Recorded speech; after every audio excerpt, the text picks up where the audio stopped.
Morning, Bart. Oh, maybe I'm not hooked up yet.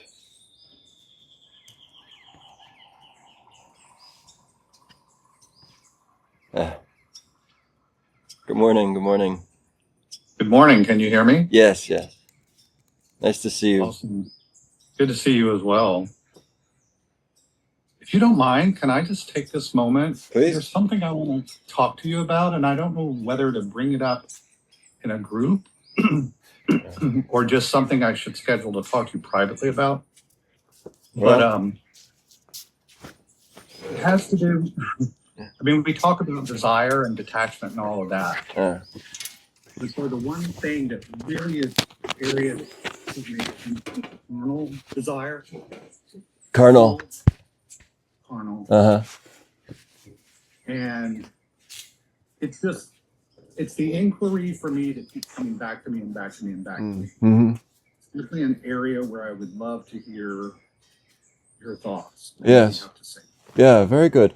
You know, and let me just say, I think in satsang, there's no topic that won't resonate with everybody, you know. And Right. yeah. But of course, you know, you also, I want you to respect your own boundaries and what's comfortable inquiring into. This is important also. But yeah, I think it's a very good topic. Okay. I mean, I can bring it up in some song. I'm happy to do that. Yeah, there really is. That we had this moment. And it's Yes. on my mind. Yes. Let me just do it now. Yeah. Good. Yeah. Let's do it. Let's do that inquiry in satsang this morning. If you're called to, you know, it may be changed for you, and that's okay too. Or maybe I'll just come to it. You know, you froze, so I didn't hear that last part. Oh. Your internet. Oh yeah. Oh, that reminds me. I need to. Yeah, I need to cancel that.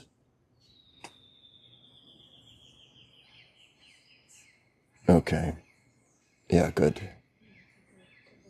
So yeah, if it's alive for you during satsang and you want to bring the inquiry, you know, bring that, and maybe I'll come to it also. Yeah. Very good. Yeah. Saad touched upon it in a way recently, so I was like, okay. Yeah. I felt like he did when he was talking about his fiance and stuff like that. Yeah. I feel there's really no topic that we can't address in sangha. Yeah. Right. Very good. Thank you, Bart. Nice to see you this morning. Good to see you too. Yeah. Are we all set? Yeah. And very early. Happy to see you. Helen, I think I saw you yesterday too, yeah? Welcome. Huh? She's a friend of yours? Yeah. Oh, welcome. Krishna Priya claims you. She knows me as as friend. As Jordan. She knows you as Jordan. Are you on the screen too? Ranjani and Yana. There we are. Kalyani is at Shivananda right now, and I think Narayana also may still be there.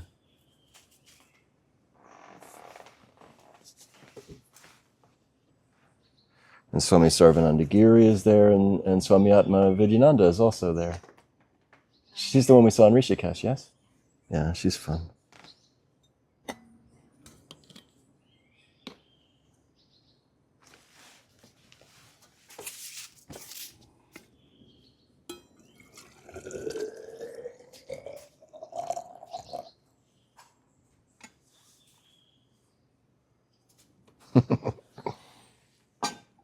Thank you.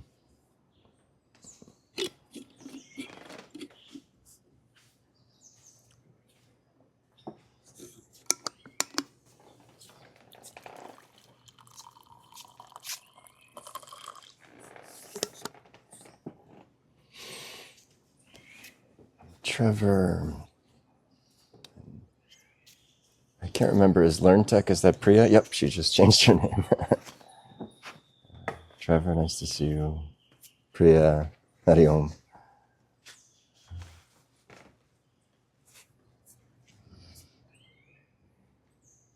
It's already starting to warm up.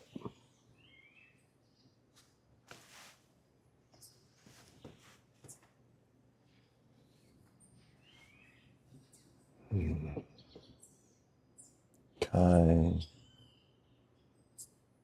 Ulrich.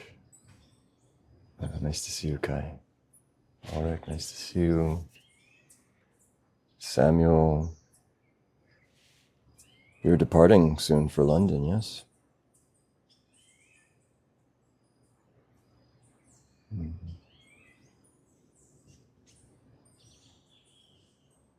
Alethea, you're already in London. You moved quickly. It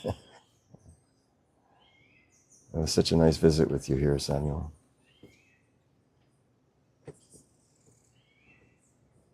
Okay.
Okay. I think I asked you we're all set with everything. Okay.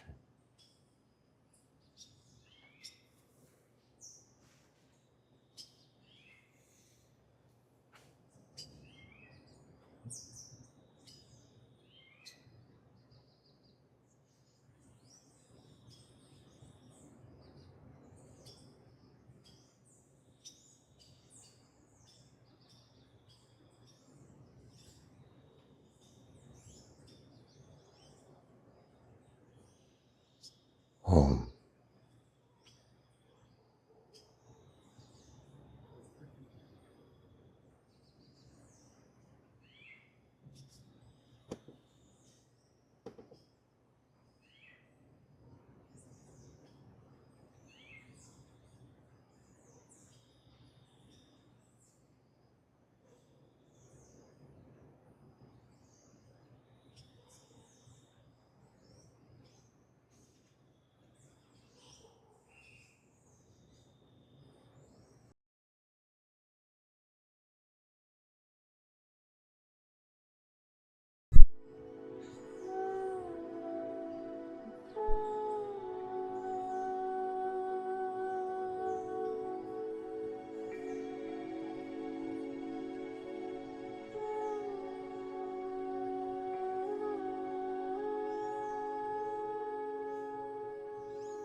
Omkaram bindu samyuktam nityam dhyayanti yoginaha kamadam mokshadam chaiva Omkaraya namo namaha Om Karaya namo namaha Om Shanti Shanti Shanti.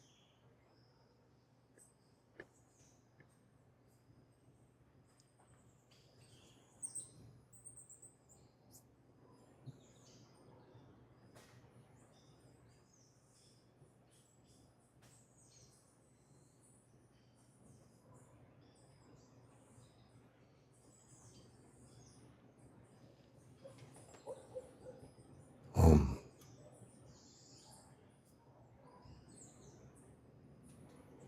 Welcome, welcome. Welcome to Satsang.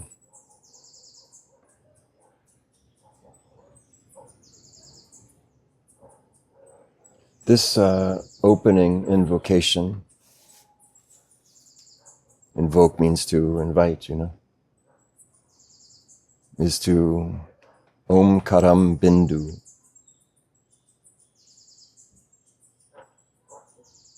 And the sound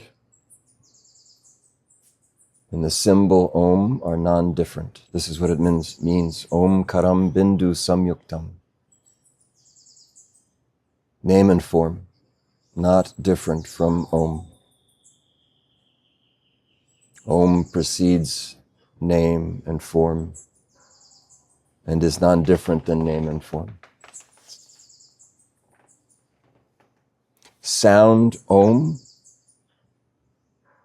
contains and the silence that precedes it and succeeds it. That is untouched. The silence is untouched.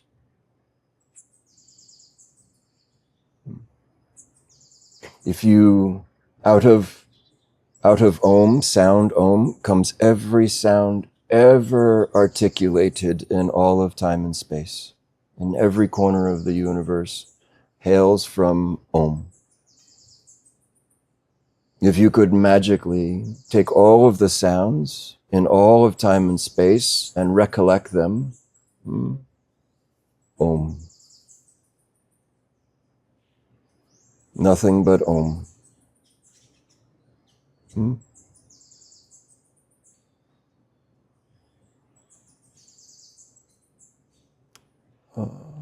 Om Bindu, you know the little dot on top of the Om symbol?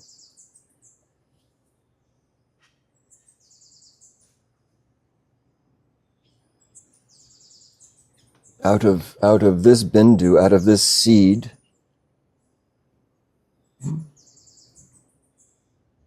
all forms appear. Have you seen some videos on YouTube of cymatics? Huh? You see how the frequency on the metal plate and the sand and the frequency, it creates a pattern, and each frequency has a pattern. So Om, symbol Om, is the pattern of Om. Have you seen all of the depictions of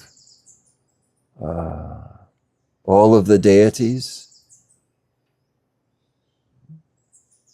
The mantra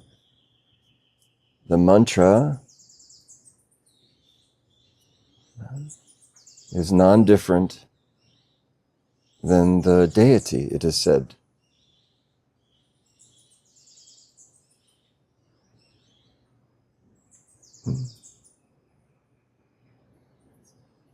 So it is neither name nor form, non-different than name and form, and independent. It's a mind bender, huh? It is in fact inconceivable.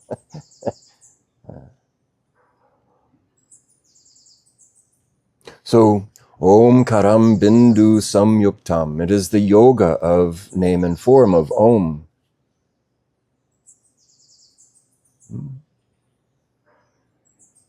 And also we could say it is awareness and your awareness, also non-different. Differentiated only in name and form. The sound of you, the song of you, and the form of you, the dance of the appearance of you, arrives out of this same Om from which I arise. You arise out of this same Om.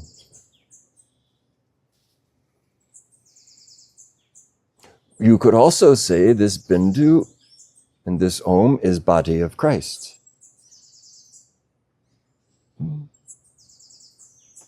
Corpus Christi.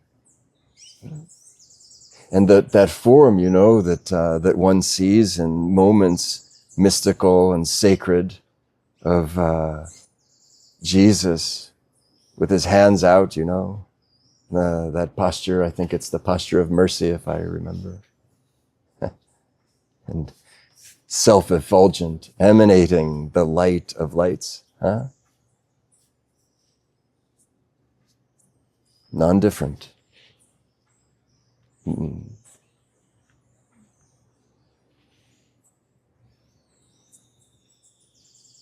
So many different traditions, and all of them, in the heart of hearts of every tradition and every scripture is same. So much argument between one and the other about the words chosen and the connotations and the names and forms.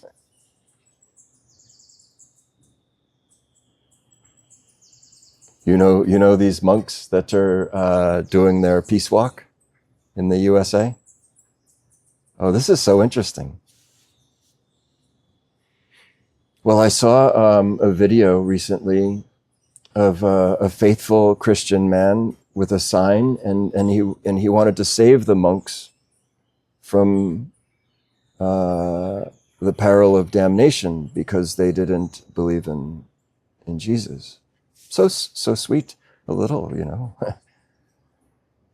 From that place, you know, he sees it as a great generosity, right? Because he's seeing where he's seeing from. He identifies in the tradition and the name and form, and hasn't yet in his own come to see that they're not different.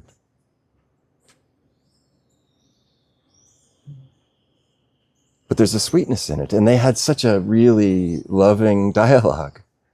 Some little bit of tension, but still a real effort for compassion and inclusion. It was a real honesty in it. I thought it was so sweet. Misunderstanding, but still so sweet, you know. And I thought something else very, very interesting about these monks and their peace walk.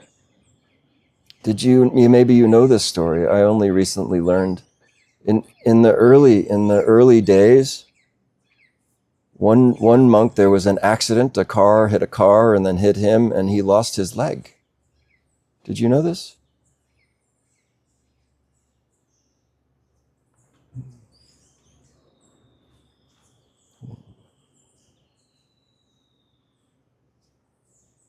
What an interesting contemplation.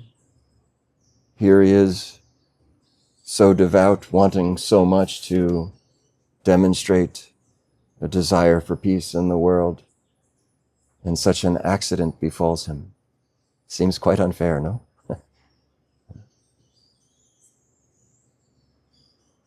Yeah. As I was reflecting on that, instantly I thought about the Chinese and Tibet. And I wondered, would we know who the Dalai Lama is today if the Chinese hadn't invaded?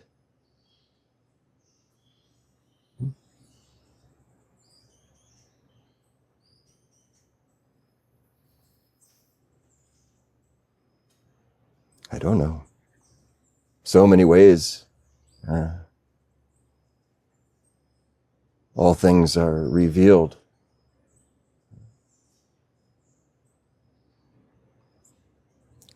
I think none of us can really pretend to know what could have happened, what would have happened if this, if not that.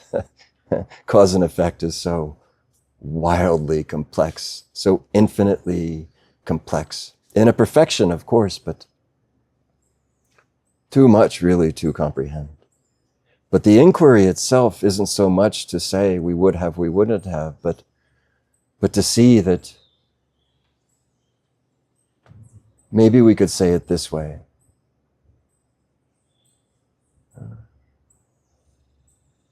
God will make God known through all manner of the mysterious ways, let's say.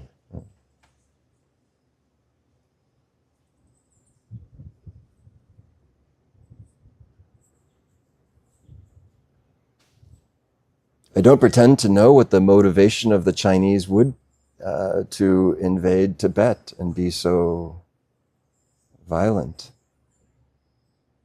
I don't know what motivates the hearts of men in this way. I don't understand. But there must be some degree of frustration knowing that their very effort to suppress something made it so big.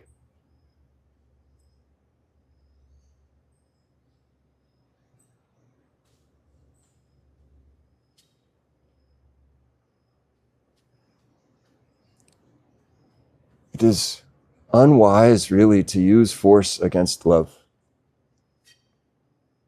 Unwise to use violence against peace.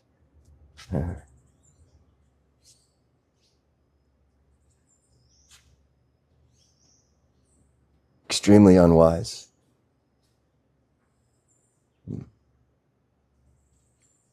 But we can take this out of the world stage and into our own hearts.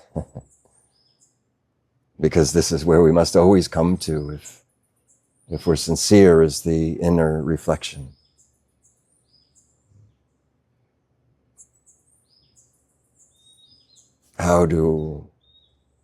One would ask, how do I attempt to impose control?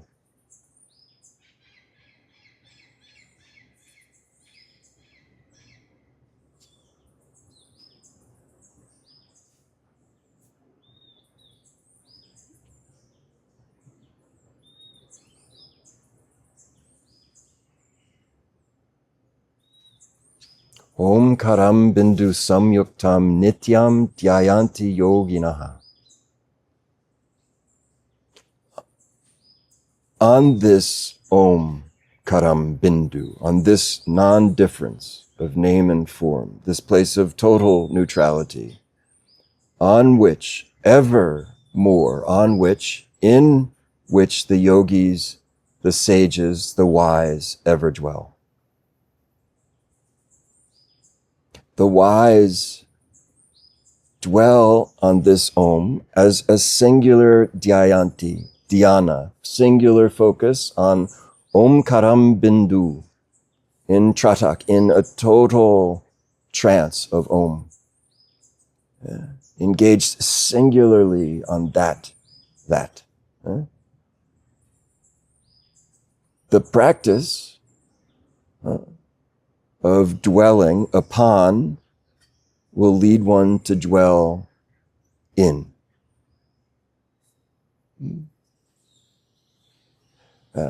This dwell is Swami Satchidananda's translation. I don't know, but it's what's used at Yogaville Ashram.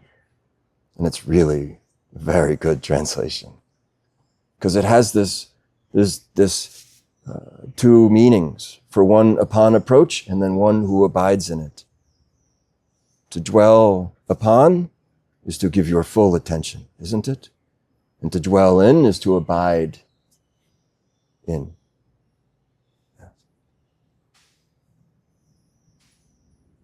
Then Om Karam Bindu Samyuktam Nityam Dhyayanti Yoginaha just means wisdom. Yogi means wise in that way. Kamadam Mokshadam Chaiva grants all desires and liberation, moksha, kama, moksha. If all desires, like all of the expressions of Om recollected, all desires recollected, gathered in to the heart, and all desires are now singularly focused on moksha, on liberation. This is quite something. I want only freedom.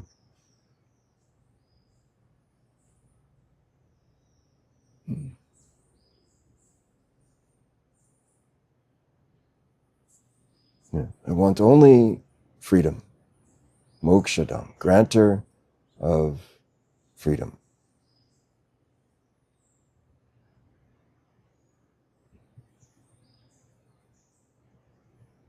Om is so nice because it's difficult to imbue with personal characteristics. And one can avoid much confusion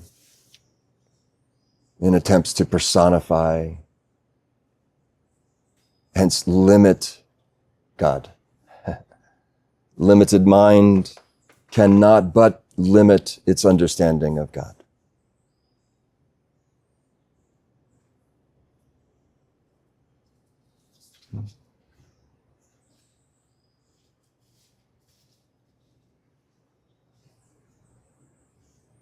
And then so interesting.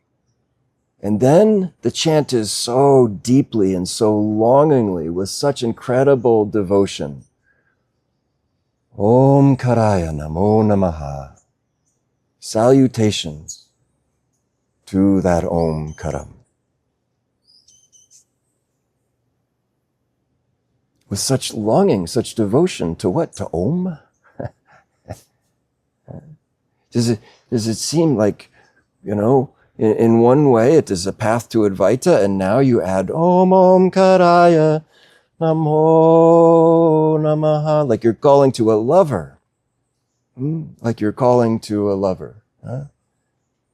Om Karaya Namo Namaha. Oh, it's non-dual and devotional. Advaita and Bhakti.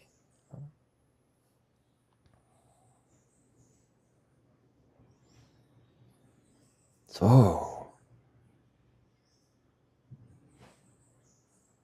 as Om, the great lover, and none other than the very source of your own self and your own understanding. And this Om is not different than that Om. It's not any different. There's this incredible text called Recognition Sutras. And one Swami suggested I read it. It's really quite wonderful. And to oversimplify, which is what I like, there is only concealment and recognition.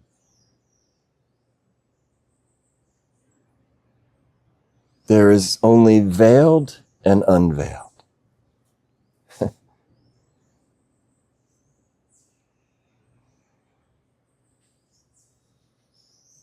There's only concealed and revealed. Only blindness and seeingness.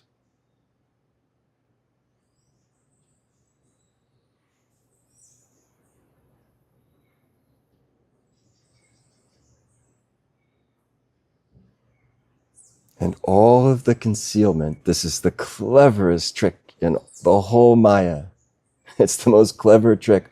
All concealment, the veil itself is I know, I see.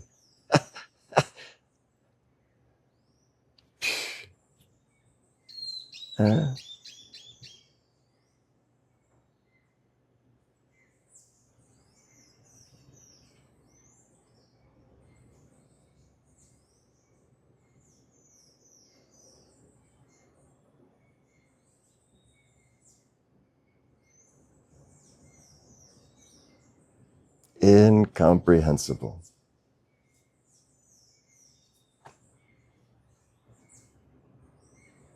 How does that one man always say in Princess Bride? Inconceivable.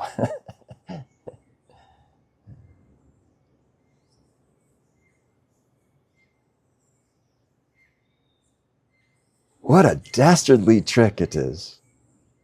I know prevents knowing. What a thing.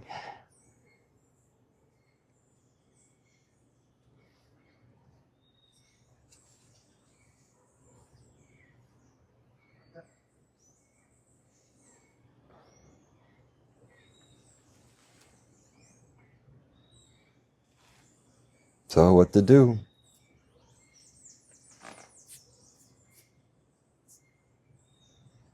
J. Krishnamurti has a little booklet, I don't know, maybe 180, 100, 120 pages, something like that. And the title is Freedom from the Known. What a curious title.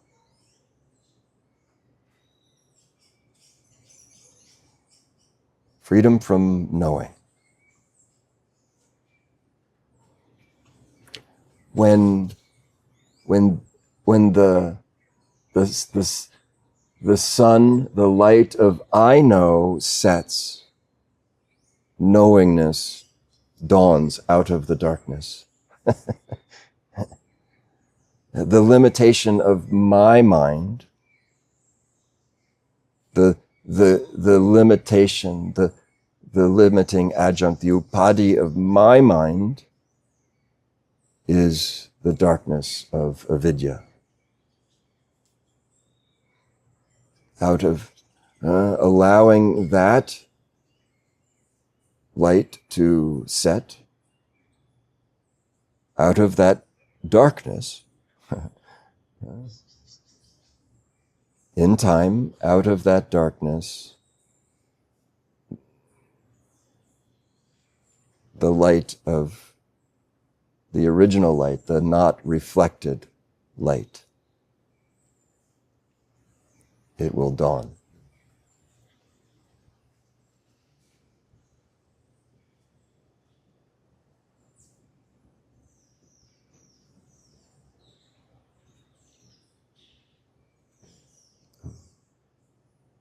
So in this meditation, this single-pointed meditation on Om Karam Bindu, on the sense I am, and abiding in this I am, and not departing. It's a practice, very, very advanced practice, you could say. For this, you don't need any scripture, you don't need any teacher, you don't need any guru, you don't need anything. You just sit comfortably on your couch and you look.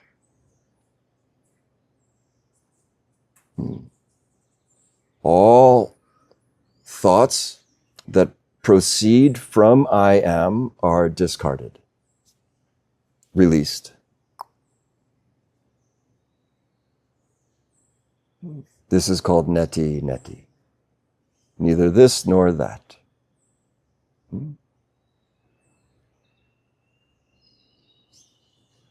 Any thought begotten from I am is released. Not touching. If the mind engages the thought, looks, touching, superimposition happens. I, touching object of awareness, this I becomes immediately subject. Having touched object is subject to awareness, secondary. Subject meaning below. Yes? Moment, pure awareness, I touches object of perception, your thought. Any thought proceeding from I am. This one is a reflected, borrowed light of I and is now in duality, subject-object relationship.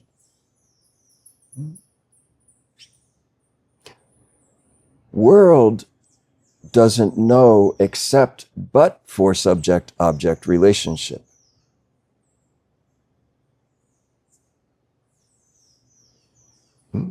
All relationship is subject-object relationship, yes? It is, by definition, karma. You see? Identified as subject, you are in relationship to object. Object and subject are in a dance, and there is entanglement, enmeshment, superimposition, energetic, psychological, mental. Even the bodies coming in contact. So strong karma happens in this. None of it is wrong. None of it is wrong. It just isn't. And it isn't a matter of morality, although all immorality arises out of this confusion. This same immorality is not possible for one who ever dwells on the nondual.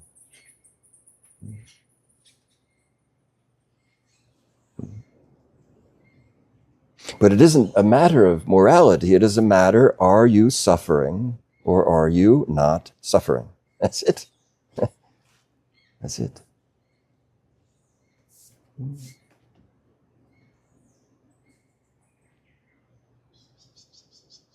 So in this process, somebody asked after Satsang yesterday in our Sangha chat, what is Neti Neti? So I said neither this nor that, and pointed to an article from Divine Life Society. This is Swami Shivananda's, they're very good on the topic of Advaita Vedanta, rooted deeply in the tradition of Advaita. And this article, I think, was from Swami Chidananda. As a source to go to, I think this is a very good source if you have trustworthy this Swami Shivananda and Divine Life Society. They have a whole website, so many articles. So when I type something to Google search, I do Divine Life Society, Neti Neti, and then I didn't even have to read it. I just sent it. So dwelling on this and withdrawing from anything that proceeds from I am, which is thought itself, one comes to rest on that and then in that.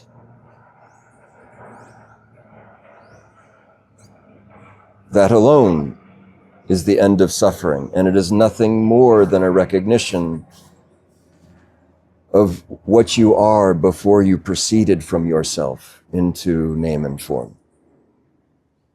And that source, the source of sources, is not different for me than it is for you, than it is for anyone. Your worst enemy is not different from you in that way, and your great friend is not different from your worst enemy in that. And rest assured, until you are in this recognition, you are deeply confused.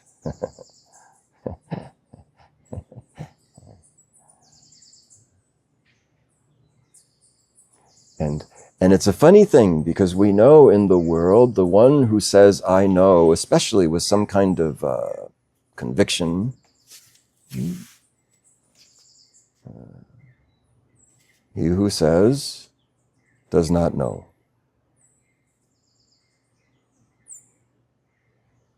He who knows does not say.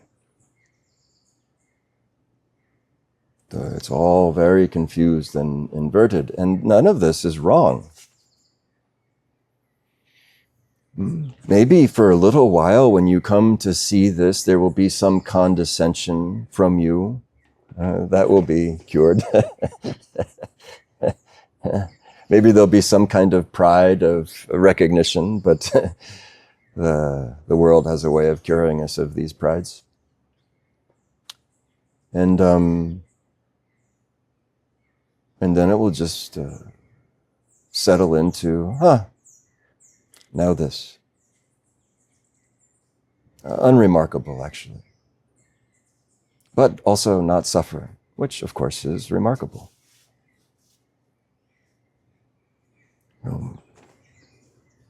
So I think what we'll do, Krishna Priya, and those of you who might be interested, maybe I was thinking about this before yesterday, actually, that the February, when we gather together in February, I think we'll do it on Neti Neti.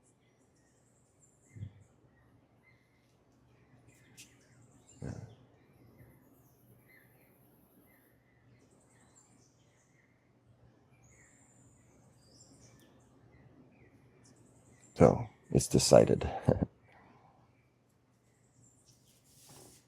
And Neti Neti itself is really not so very different than the practice of forgiveness.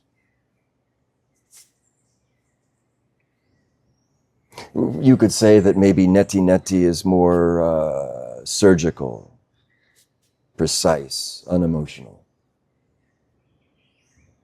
But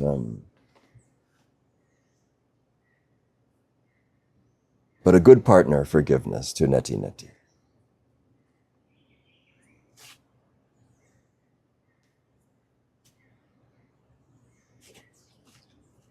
The fruit of forgiveness and the fruit of Neti Neti is non-reactive. No triggers. It's just total acceptance, total love, dispassion. No doer to love this and not love that. Oddly, in that way, it's completely non-discerning. But it isn't also the absence of discernment. Okay.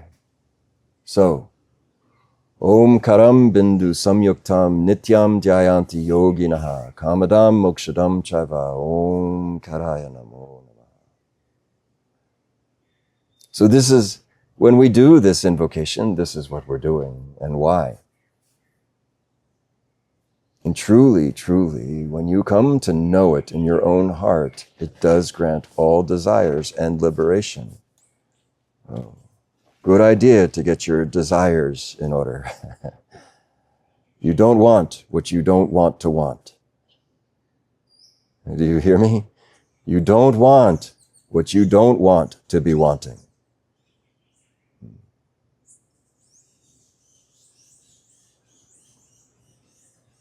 Ever more coming truer and truer and more singular to what is the want of wants. If there's only one want, what would it be? You get only one wish, not 3 wishes. One wish.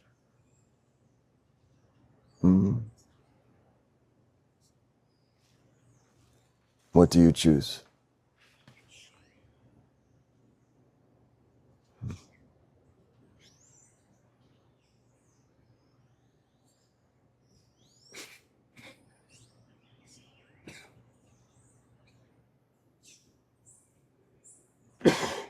When I myself personally, may I say, I remember I was walking in the woods. I did quite a lot of this. So much time alone in the woods.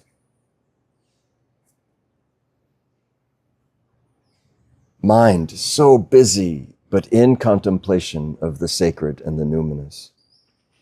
And the mechanism of world and karma and maya and how it works and what is the absence of that. So I was a fool and just completely obsessed. And as I was walking, there was a moment of silence. The mind just sort of settles by no effort of my own. And the still small voice, it said this: I want for nothing. I want for nothing. I want for nothing. I thought, why 3 times? And it showed me. He said, Nataraj, you say you want none of this. You want none of this maya. You're done with the world. You're done with the things of the world. You've seen through the illusion. You're no longer wanting to engage in the mirage of maya. You want for nothing, none of this. And Nataraj, it said, you have tasted that nothing, haven't you? You've tasted the sweetness of nothingness, the ecstasy of no one here and no one there. A total bliss. Who wouldn't want more of that? So this nothing you want very much, don't you? Yes, this is all I want. And then it says, and when you find that, Nataraj, you will want for nothing ever again. Seek first the kingdom within, and all else shall be added unto you. I want for nothing, I want for nothing, I want for nothing.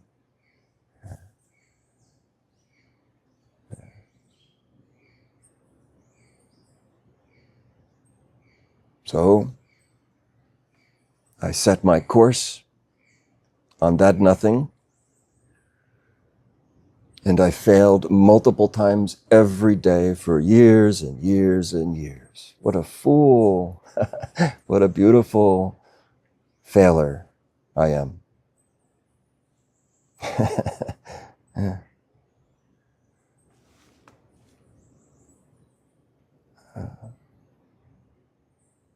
In fact, I could say maybe, I don't know if ever once in any moment I got it right. But on this, my heart and my mind were locked in union on this only. And the mind would wander and the heart would wander all day long. But then you just come back. And it will work. Om karam bindu samyuktam. Nityam jayanti yoginaha. Kamadam mokshadam chaiva. Om karaya namo. To me, this is non-different than Jesus, the indweller, the indwelling Christ. Call it Christ consciousness, call it Buddha nature, call it Shiva being, call it Krishna consciousness. Okay.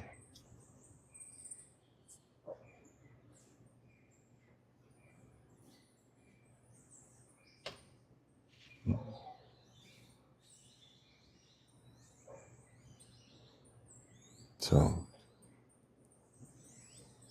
this is in most satsangs, we start with this, and now you know a little more about it. And I'm no theologian. I haven't studied this.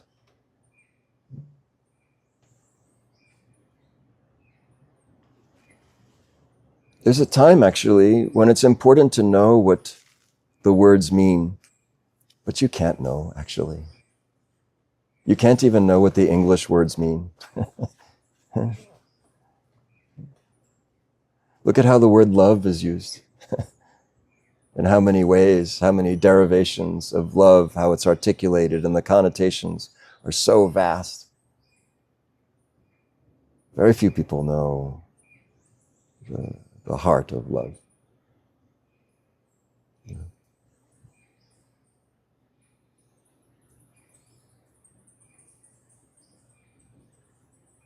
And this Jesus, this Christ, I came to by way of growing up Catholic, going to Shiva and Kali, Ganesha, Krishna,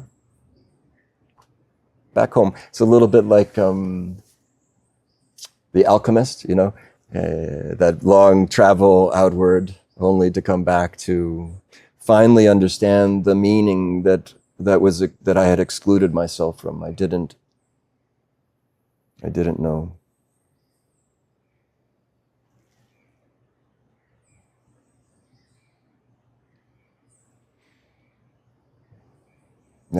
Now also let me just say, my journey is far from over. I am very much a novice and a beginner.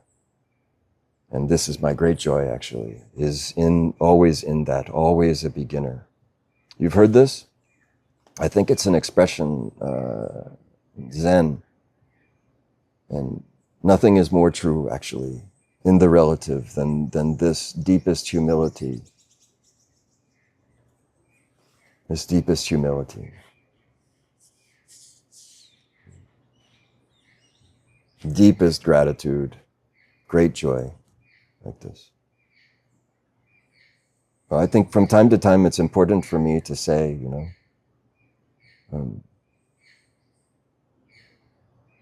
there's nothing special happening here.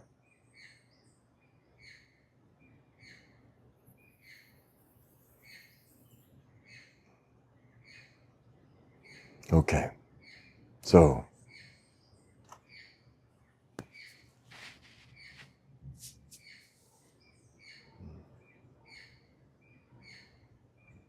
from London. From London, indeed.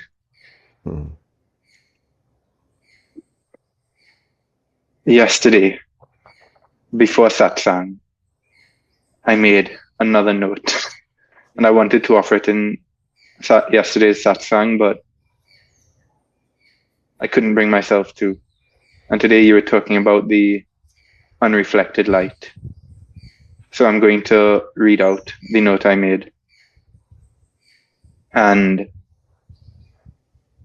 ask for your help.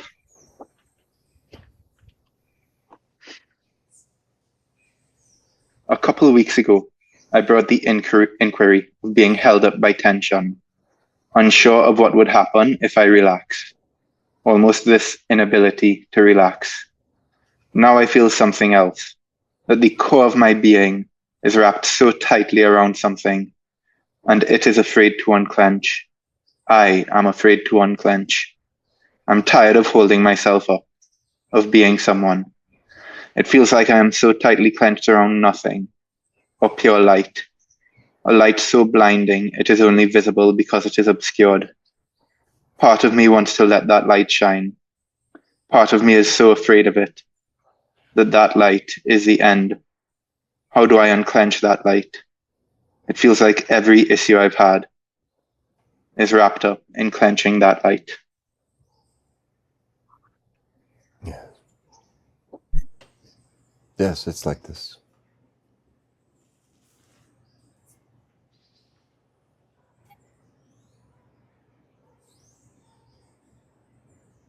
Arjuna asked Krishna, Krishna's his childhood friend.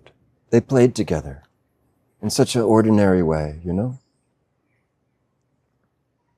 And then before Arjuna, who is a wise being, very advanced, best teachers, very dharmic. And Arjuna says, Krishna, show me your cosmic form.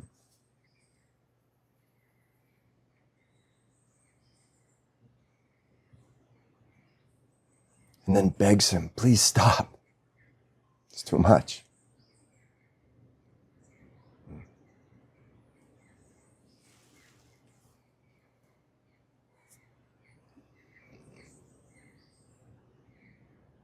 Ramdas tells a story of being taken into different ascending dimensions and realms. And he said, it got to be too much. Please, I can't go any farther. Please stop.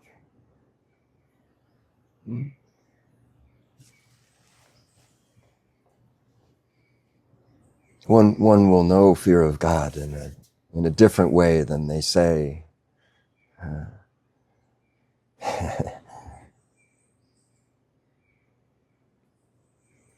Well, in fact, one of my favorite definitions of God is not me. And to really know God is to know what is not me.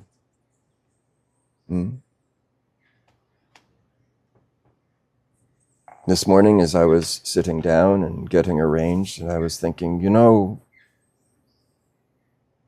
this might be easier if I had a healthy diet and practiced yoga,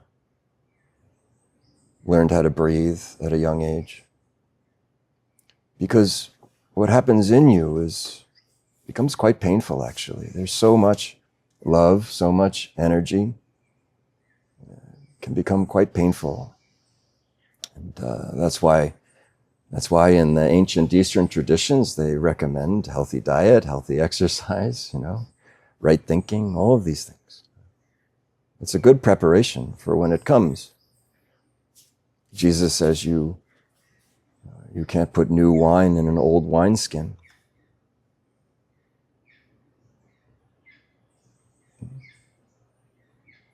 So this me sense that comes ever closer to this not me sense, it clings for dear life. And so soften and allow is quite an effortful. We think soften and allow is just like, if only. Because the clenching returns instantaneously, doesn't it? And it's happening at every layer of your bodies. Every layer of all your bodies is this clenching. And there is what is clinging, and there is what is clung to that is also clinging back.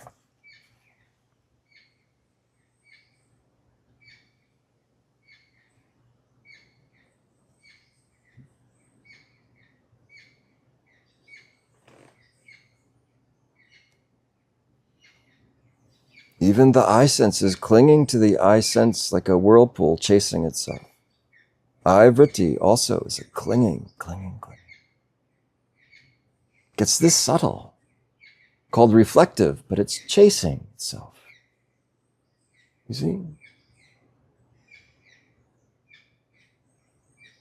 Always running after itself, to know itself. Yes? So, it's not patty cakes, This is to die before you die. It's quite intense.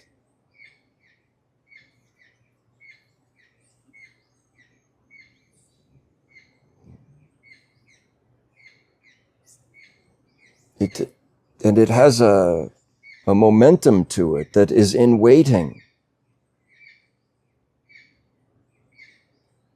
It's like those birthday candles, the birthday cake candles. You blow them out and then they start again. This is eye vritti.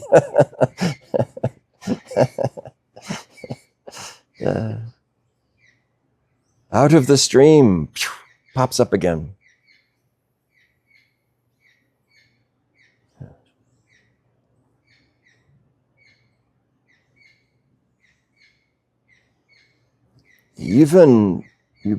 I want you keep bringing these inquiries because it's important, but I also simultaneously want you to see that the inquiry itself is that self-affirming I exist that needs no affirmation. Don't stop bringing it because it's important. But when you're in meditation, leave it alone. And be careful also when you bring it about spiritual ego, for your own sake. It's a generosity, even from spiritual ego. It's a generosity to bring it to satsang, because now it's for all of us. It's very good. Please don't stop. But also see who's inquiring, who's seeing, and who's saying. Always be in that inquiry. Does it make sense? So perfect. Good. Thank you.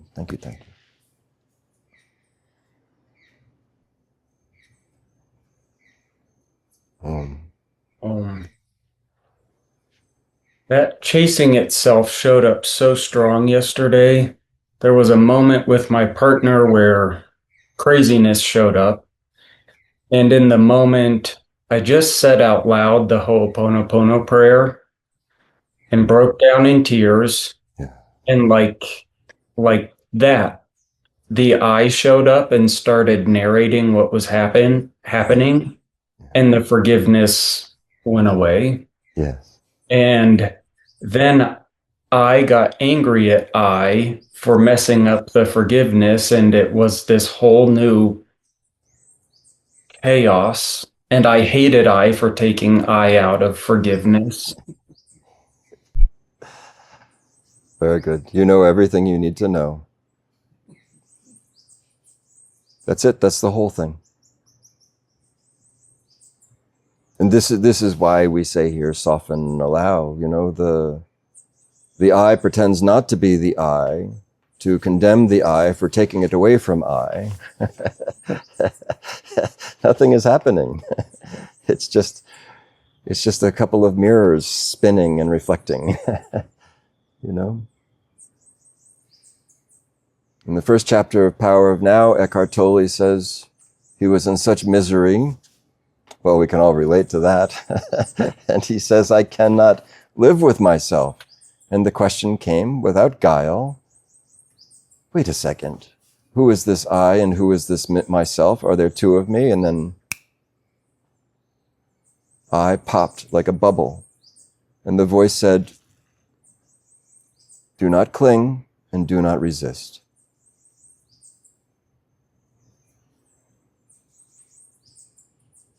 It's just that.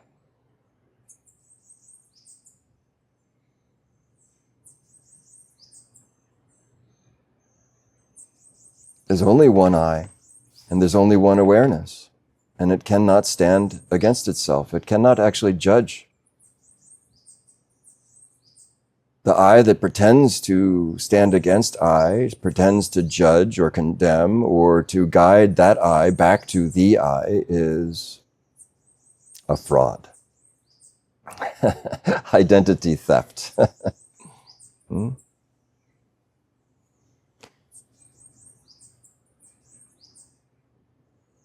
Sages tell the story of a man, an off-duty police officer, robs a bank at night, comes home, goes to bed, wakes up in the morning, puts on his uniform, shows up, and goes to investigate who robbed the bank, helping all of the other police officers. This is called seeker. It's also called sufferer. Seeker is just a more refined name of sufferer. Advanced stages of suffering. The seeker is the name of the end of suffering, but not quite finished.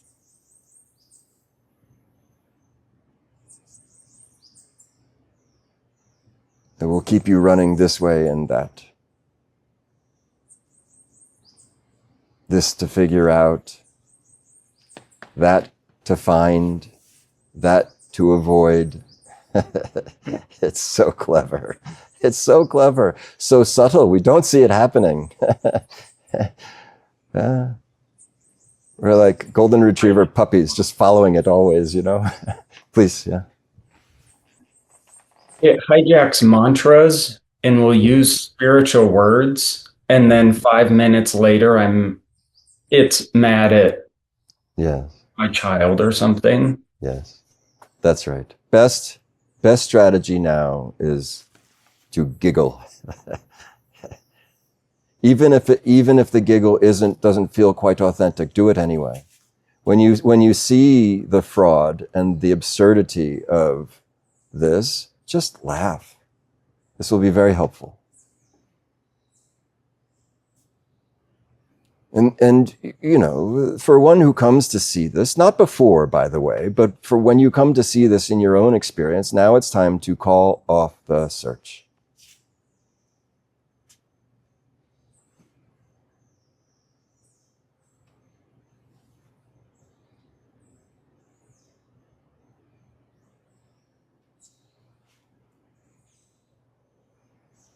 One day I was at the Yogaville ashram, standing out front of Shivananda Hall, and a car drives up, and the man says,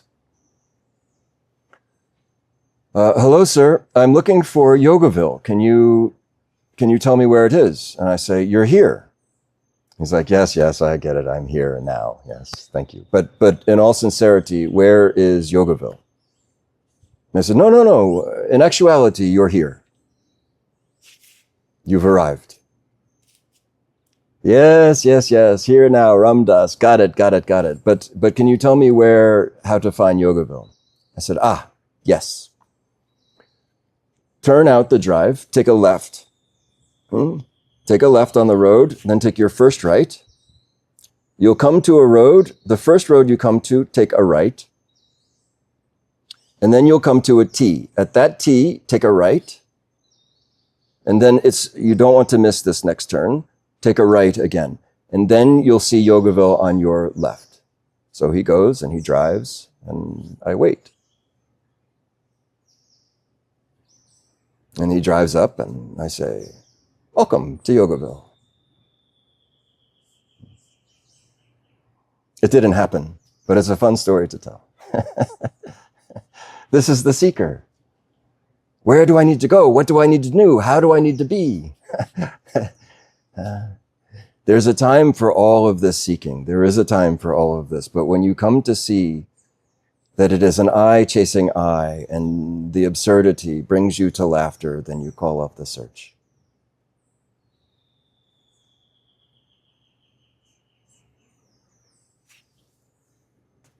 Only then will you find. And for the longest time, this searching is in India, in this temple and that temple, is in this church or with that teacher or that guru, this author, that author. It's not wasted. Even unaware, the entire time it has been unfolding in your own heart. None of it is wasted. It's not necessary, but it's totally necessary. And no effort is wasted coming to the effortless. But then when you see it, when you see the absurdity, now this habit of looking, it's wise to abandon it. Nothing to figure out, no dissection necessary, no revelation, no mystical experience, no prophecy, no nothing, no. They will come, but you remain untouched, a diffuse, neutral awareness, sees it clearly, but doesn't give it attention. You see? It is a broad, alert awareness, and it doesn't come off to touch, to engage. This is this one I remember when you're trying to make a toddler feel safe and secure in the family, then there is, some establishing of how it works in the family and how we are with each other and all of that. And so when the ego awakens in the toddler, there's testing boundaries and all of that and needing to feel safe and secure. So one thing we would do is, lovingly, you take a misbehaving toddler and you just say, oh, we don't do that. And we put them on the bottom step of the staircase. And you stay here for 5 minutes and we'll come back. And then invariably they go wandering around, and then you lovingly come back and you just put them back. And you just keep doing that, and now they know where they fit in, part of the family, So loved and safe. And now they can wander with that safety in the world. So you come to this Om Karam Bindu. In this same way, you just keep bringing I back to I, gently, giggle. Okay, we're just going to, and it will go so many times. And you'll see, I want you to see, when you come to the place of no mind, no thought, there is just I-ness. And before you even notice, there's a story, fully developed, 10,000 things. It happens in a lightning strike, so fast. Laugh. Wow, so fast. So fast. Nothing to 10,000 things in a Planck second. Do you know, scientists now say, I've heard it said that the entire universe is created and destroyed 7.5 times per second. I heard this about a year or so ago. Some mathematical equation of quantum existence.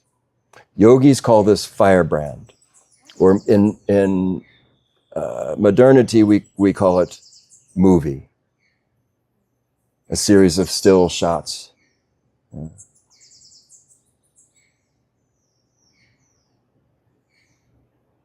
In every now moment, in the series of now moments, is Brahma, Vishnu, Shiva, Turiya. Somebody told me just yesterday or the day before that in the actual film, and somehow apparently they do this digitally, I don't understand, but there is a blank. There's a blank, and if there wasn't a blank, it would all blur together and it would be nonsensical to us. So as the film moves through the projector and the light of the projector, there is beginning, middle, and end of every frame, and then empty. Empty before, empty after.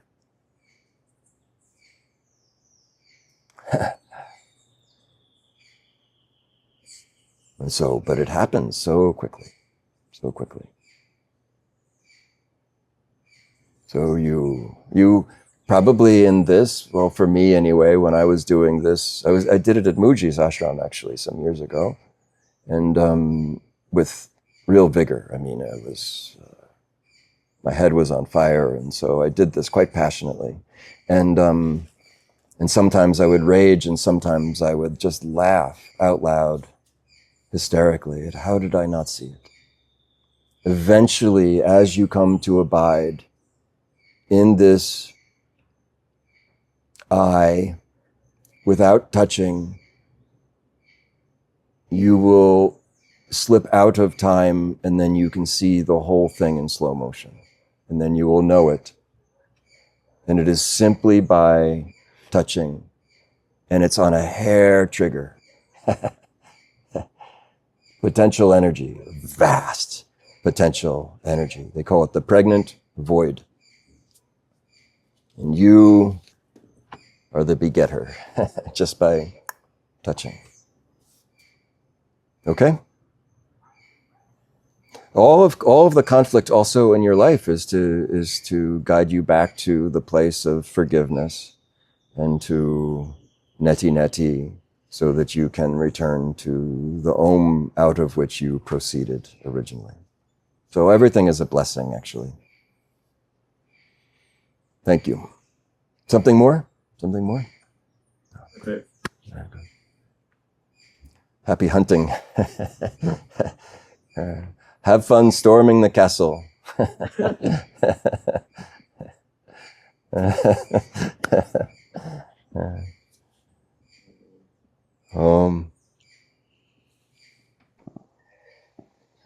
I'm experiencing some tension lately that I feel like I could use some help with. And this came to mind when you were sharing the story earlier about the monk who lost his leg. There's an honest expression here, or an honest feeling of like, I guess you could call it a mix of like victimhood and this has been too cruel, meaning like my experience of life, and also everyone's experience of life from a certain perspective, and just a sense of like, why is it so cruel? And there's, a little pride in that's detectable. And so there's these sort of, from a limited perspective, this honesty in feeling this, and also a resistance to allow this to come up, because simultaneously it's not true. And I feel like in allowing, like, I can imagine, like, I don't know if this happened within the monk, but if the monk were to say, like, this is so unfair, screw life, why me, and on, and that may have been an honest feeling within him. It's like allowing these things to just come up and be with them feels like it's blaspheming against myself, because it's also how to be with the honesty, not in blasphemy against the truth at the same time. Yes, very good. Okay. I'm just going to mute you. There's some clicking on the line. So can I just share it from this angle? I was doing some contemplation. To the best of my ability, which is not great, to understand where I was, where I am, and how it unfolded. It's unclear to be true. I can't really say that I know. But there are some things I can say that from a perspective might be helpful, okay? First thing was good life, but a very inner conflicted I in me. A lot of conflict, a lot of this, I can't live with myself. And my life was very good in so many ways. And you know, and then it all just, in the perfect timing that I now understand, at the time it didn't seem quite perfect at all, actually, but it was a great collapse. It all just came tumbling down. And it started with the ego kind of collapsing on itself, of the weight of the suffering and the self-reflectivity. And I was so blessed. In those moments, there was a lot of judgment. Many people came against me, and they weren't wrong in a way, you know. But a couple of people, and it didn't take many, I would say 2 or 3 people in succession, came and didn't need to fix me, didn't need to guide me out of my trouble, just simply sat and listened as I just... And it's a form of confession, I suppose. I just got it all out.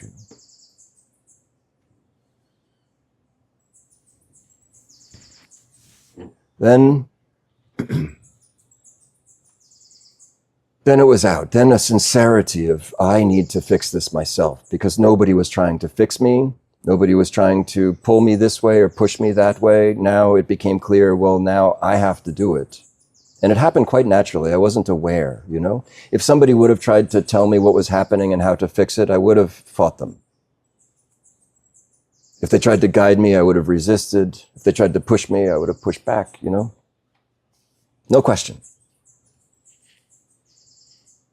And so then what I did is I embarked on it was about 40 days of an hour of yoga, which I hated, an hour of meditation, which I hated even more. My body was inflexible and yoga was uncomfortable. I wasn't good at it, and my mind was a mess. And meditation, to me, sitting there with my own thoughts, was a form of torture, I thought. Quite literally. I mean, it was awful.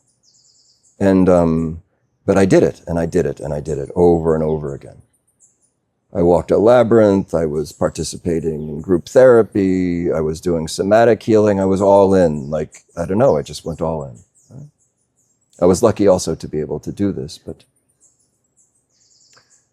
then, I don't know, a month and a half in, after all of this effort, a voice came and said, "Sucker, you are never going to be free.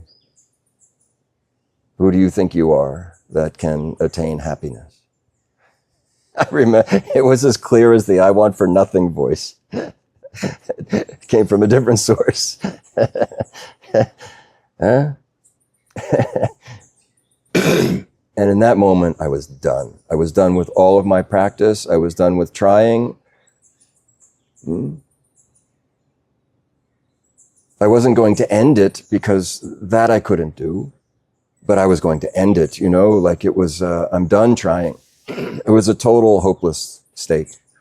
And I was simply resolved to grin and bear it. And I was only going to show up all trying. I was done. I was done. I was done. I was done. And 3 days later, you know, had one of these, it's very common, you know, had one of these experiences of oneness and light and da-da-da-da-da.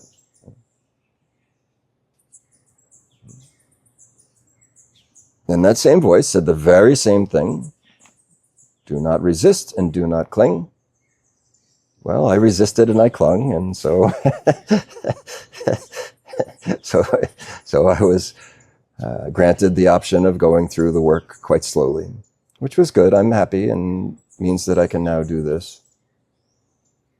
But then came the practice of forgiveness and Neti Neti.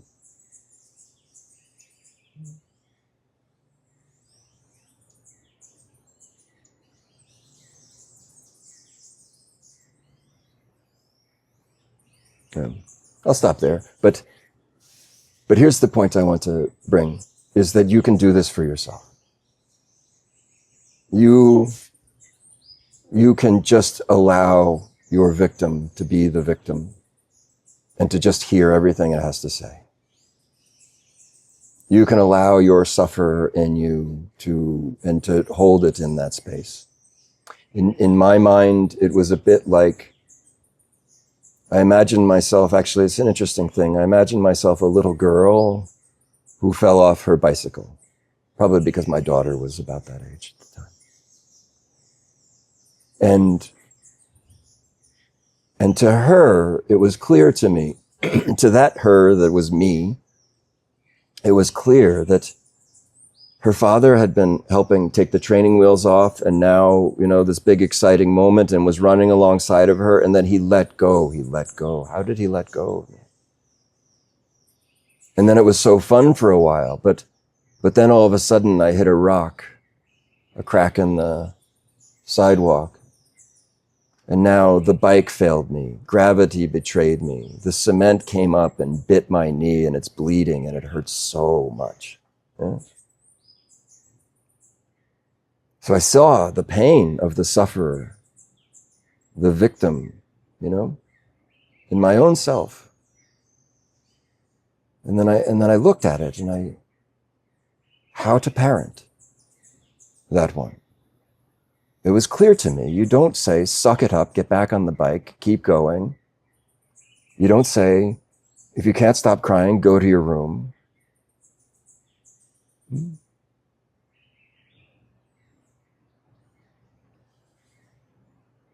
And also, you don't go, oh, baby, I'm so sorry, you okay? No, because the adult, the healed adult, knows that scrape is going to turn into a scab, is going to turn into a scar that little girl is so proud of. And that it will sting for a day, maybe two, maybe the third day in the bathtub, but after that, no problem. So no problem knows no problem, but still knows what it is to suffer and just holds her on his knee and just says, I'm so sorry, I know how much it hurts.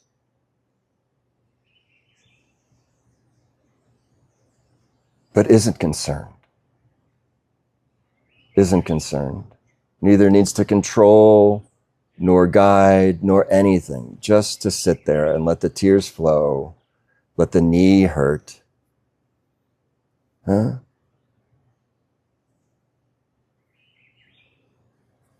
You can do this for yourself also.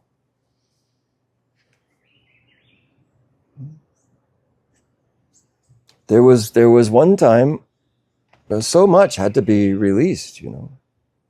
And there was one time, you know, so much of our karmas are understood in a way that is pre-verbal. Past lives, you could say, or the the sins of our fathers, the traumas of our family lineage and our cultural lineage, these things will come up as sort of pre-verbal experiences. And in a very somatic, sort of embodied sense. And many times I would come to this place of just sheer terror and hyperventilation and curled up, and terrifying, And the eye of awareness was like a pinpoint of light, just the teeniest little pinpoint of light. And I down in the depth, and I thought, if that light goes out, I think I may never escape this. It wasn't true, of course, but that's how it felt. I just want you to know this is how it felt. And then in that alone, I learned how to be that pinpoint simultaneously to being and totally allowing what was happening in the body-mind.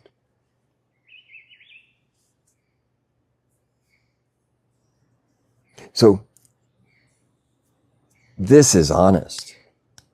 And this is the path of honesty to non-duality.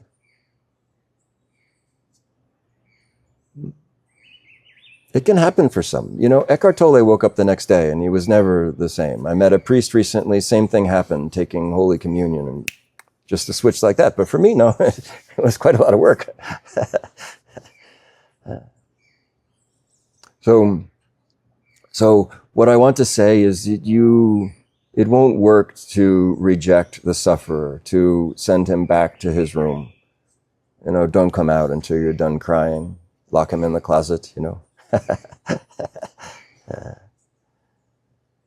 need to shame it. And don't indulge it either,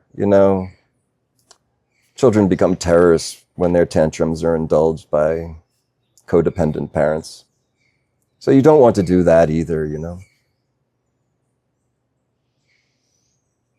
But just be there. Just be there. Allow all of the energies to come up and out, all of the expressions. Allow all of the thoughts to come up and out. You don't believe them, but you don't fight them and you don't indulge them. You see? And then an equilibrium. You'll reach an equilibrium where inner and outer become more equalized. And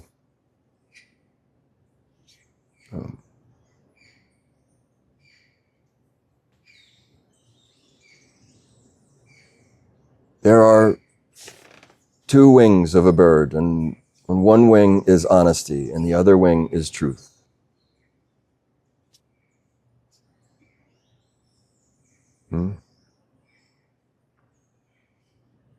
This is balance. This is Advaita Bhakti. This is non-dual devotion. This is the truth with a capital T, and it is honesty with a capital H, capital O. You get the point. Without sincerity, without this self-honesty, it is just fraught with delusion. So I just invite you to allow this space. Also, I think it can be very helpful in this phase to find a trustworthy therapist. They're not easy to find. But pray and then it will happen. Somatic, like breath work, can be helpful. Hatha, very helpful. Exercise, eating right, all of these things are very helpful. Too simplistic for our complicated egos, but very helpful.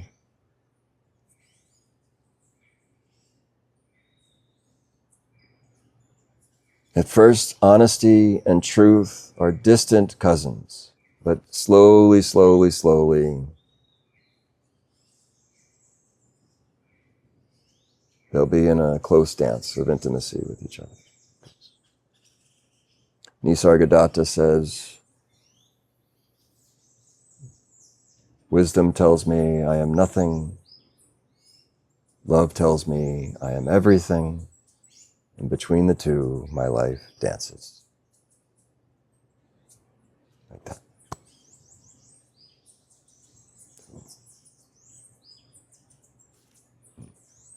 So, something more? There's some confusion about when the non-resistance of the sufferer turns into indulgence.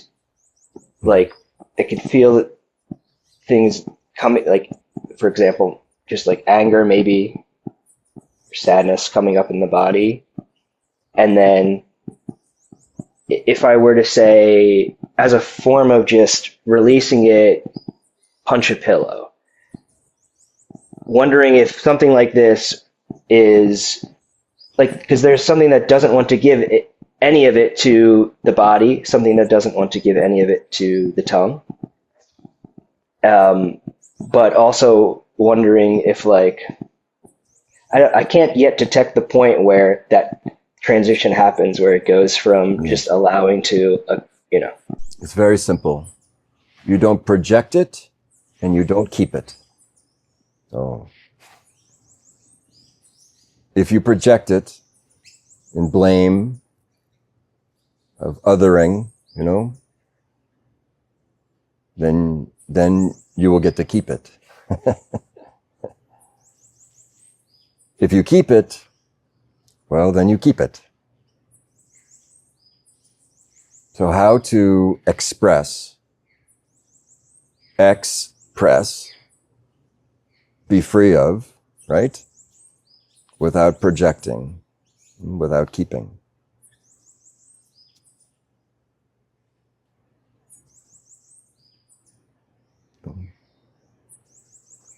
If you project it in blame, if you rest in the victimhood at the hand of the perpetrator, then you will keep it. If you keep it, you will keep it also. This is sadness becomes self-anger, self-hatred, rageful. It is actually at the core of what is suffering. And is this blaming and suppressing. So give it to the body in the form of rigorous exercise, hatha yoga, go for a run, do jumping jacks. You get angry, do that. There's no problem. You won't want to, because the mind doesn't want you to be free of it. So notice how you won't want to do any of these things. The mind might even tell you it's too simplistic. But it's simplistic and it works. So you give it to your body in these healthy ways. And you give it to your tongue, but a still tongue that just cries. You can vocalize it in your car, in your shower, You can give it a voice, allow it to have a voice, it's important. But if you snap at somebody, you're just doubling down on a bad bet, The habit, of course, is to project and blame, and all of the world is doing that. And this is a habit that will not surrender easily. And so it will take some persistence.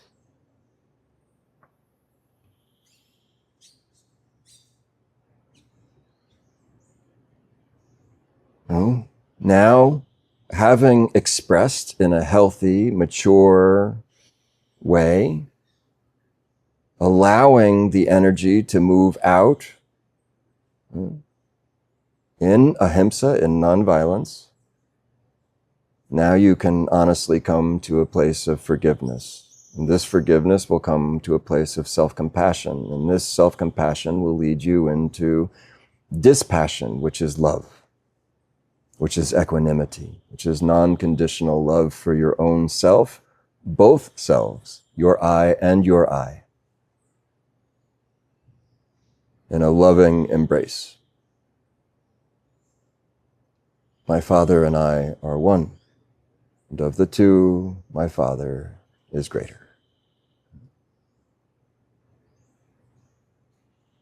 Om karam bindu samyuktam nityam gayati yogina kamadam mokshadam chaiva om karaya namo namah.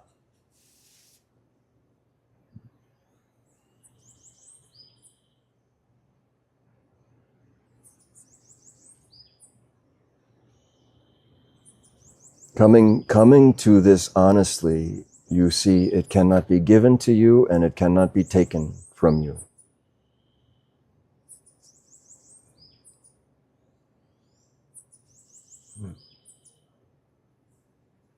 Scripture and teacher can be helpful, sort of expediting things to help clarify, you know, but not necessary. You can do all of this totally alone, sitting on your couch.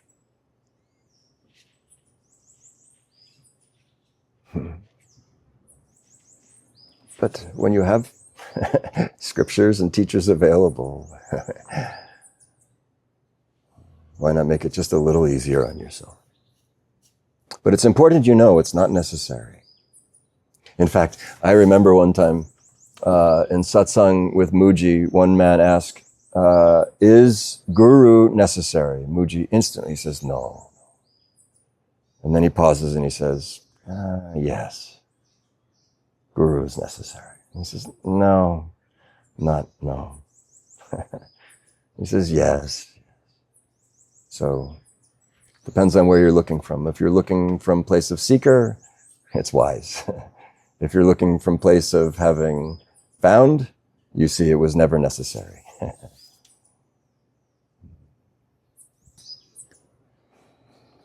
Home.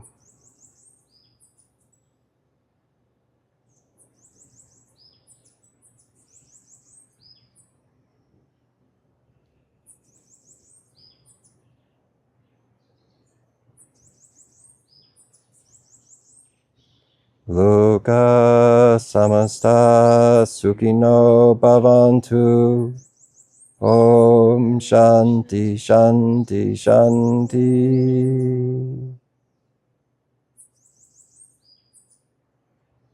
May all the beings in all the worlds be happy.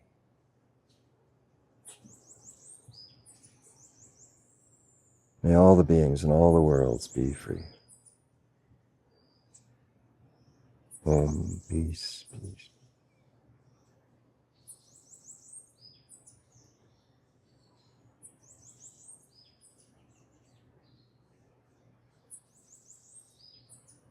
What a wonderful prayer from the deepest accessible recess of your own heart to pray to bring the end of suffering to the world. That prayer from that depth, however deep is accessible, from that prayer, it's an excavation.